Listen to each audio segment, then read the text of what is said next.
In this line of work in which you move from one country to another, what are the challenges have you encountered and how did you overcome them? Oh, thanks for asking that. That's a really excellent question. That has been hard, I have to admit.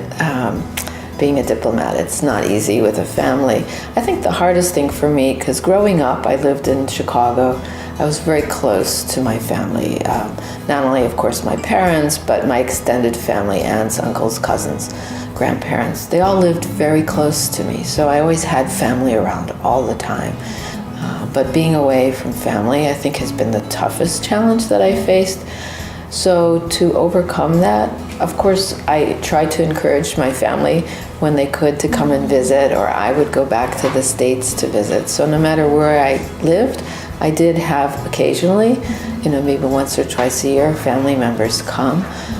It never felt like quite enough, and we would write each other, or when computers came and the internet, then we would use email as a way of staying in touch too.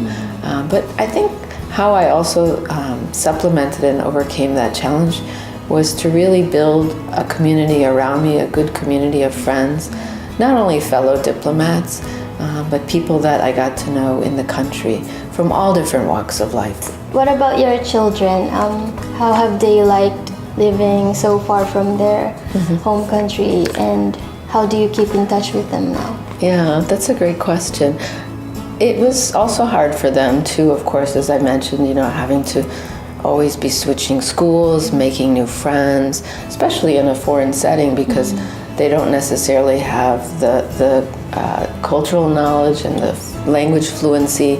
So it can be very challenging for them. But now that they're older, they're all in college, I would say when I talk to them about it, because now that they're adults, it's, we can talk very in depth about some of these issues, and they really appreciate it, the chance to have an experience in a foreign culture, growing up, meeting people from all over the world, of all ages, young and old, with all different backgrounds. And what a life-changing experience. I didn't travel overseas until I was in college.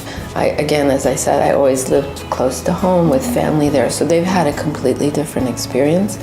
But overall, they said it's been really positive because of all of the opportunities they've had to learn and grow from the many people they've encountered all over the world.